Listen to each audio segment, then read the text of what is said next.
अमिताभ बच्चन, ये सिर्फ एक नाम नहीं है, बल्कि अपने आप में एक पूरा दौर है। सोचिए, 5 दशकों से भी लंबा करियर। ये सिर्फ फिल्मों की कहानी नहीं, ये असल में बदलते हुए भारत की कहानी है। उनके किरदारों ने ना पीढ़ी दर पीढ़ी लोगों के अंदर के गुस्से को, उनकी उम्मीदों को और उनके सपनों को आवाज दी है। और पता है, यही तो इस पूरी बातचीत का सार है।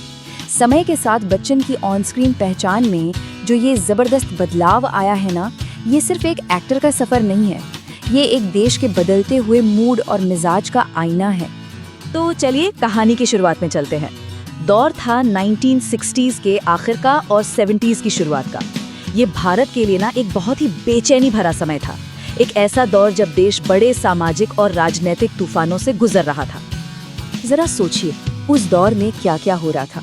एक के बाद एक बड़ी घटनाएं, जंग, राजनीतिक उथल-पुथल और गिरती हुई अर्थव्यवस्था, इन सब ने मिलकर ना नेहरू के आदर्शवाद पर एक बड़ा सवालिया निशान लगा दिया था। खासकर जो नौजवान थे, उनमें एक गहरी हताशा थी। सिस्टम से एक नाराजगी पैदा हो रही थी। और हिंदी सिनेमा, वो तो उस वक्त जैसे किसी और ही दुनिया में था। पर्दे पर रोमांटिक हीरो पेड़ों के आसपास नाच गा रहे थे, लेकिन उनकी कहानियों का आम आदमी की रोज की मुश्किलों से, उसके अंदर के गुस्से से कोई लेना देना ही नहीं था। सिनेमा और समाज के बीच ना एक फासला सा बढ़ता जा रहा था। और बस इसी फासले को भरने के लिए पर्दे पर एक ऐसे हीरो की एंट्री हुई जिसने पूरे देश के गुस्से और बेचैनी को अपनी पहचान बना लिया। ये इंडियन सिनेमा के इतिहास का एक बहुत बड़ा टर्निंग पॉइंट था। और इस क्रांति के पीछे थी सलीम जावेद की कलम का जादू। इस लेखक जोड़ी ने एक नए, नाराज भारत के लिए एक नया हीरो गढ़ा। एक ऐसा हीरो जो अकेला था, जो सिस्टम से लड़ रहा था और जो उस दौर के लाखों लोगों की दबी हुई आवाज बन गया था। और अगर एंग्री यंग मैन की कोई एक तस्वीर चुननी हो तो वो यकीनन दीवार फिल्म से ही होगी। इसी फिल्म ने बच्चन की इस विद्रोही छवि को सिनेमा के इतिहास में हमेशा के लिए अमर कर दिया। ये सिर्फ एक डायलॉग नहीं है। सोच कर देखिए, ये एक पूरी पीढ़ी की मन की बात थी।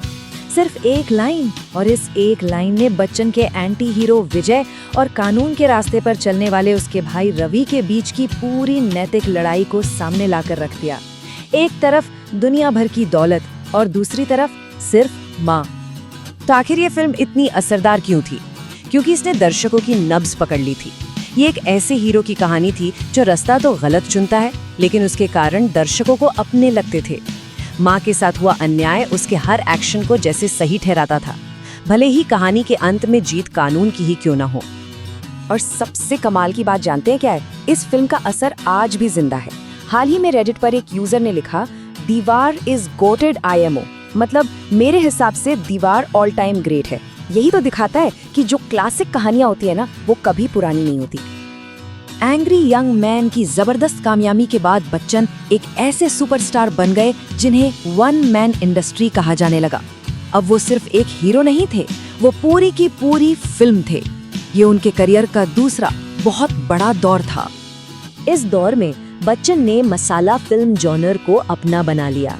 अरे ये वो फिल्में थी जिनमें एक्शन, कॉमेडी, रोमांस, ड्रामा सब कुछ एक ही टिकट में मिल जाता था। और बच्चन ने अपनी वर्सेटैलिटी से हर फ्लेवर को क्या खूब परोसा।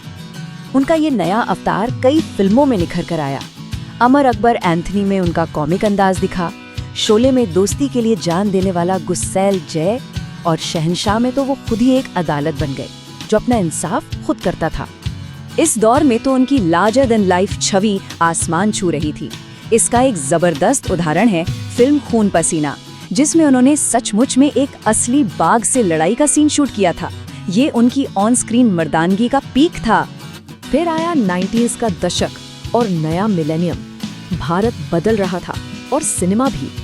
अब इंडस्ट्री और दर्शकों की बदलती उम्मीदों ने बच्चन को एक बार फिर से खुद को एक नए सांचे में ढलने पर मजबूर कर दिया।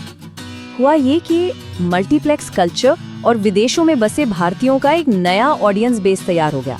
अब एक्शन से ज्यादा ना पारिवारिक और शहरी कहानियों की मांग बढ़ गई थी। सिनेमा का फोकस ही बदल रहा था। तो बदलाव क्या हुआ? देखिए, जो हीरो कभी सिस्टम से लड़ता था, वो अब खुद सिस्टम का, परिवार का मुखिया बन गया था।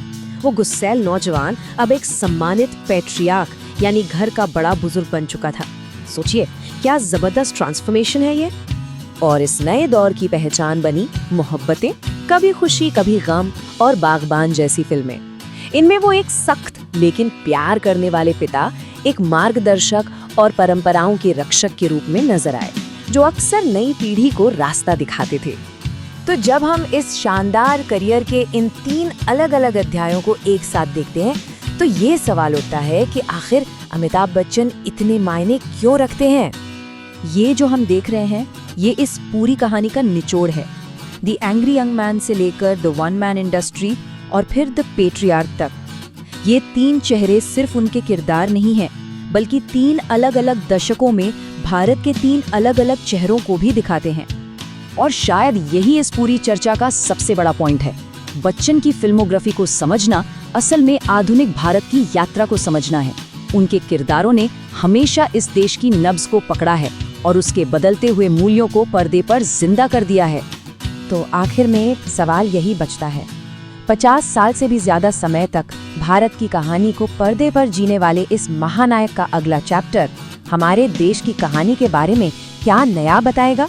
ये एक ऐसा सवाल है जो उनकी विरासत को और भी दिलचस्प बना देता है।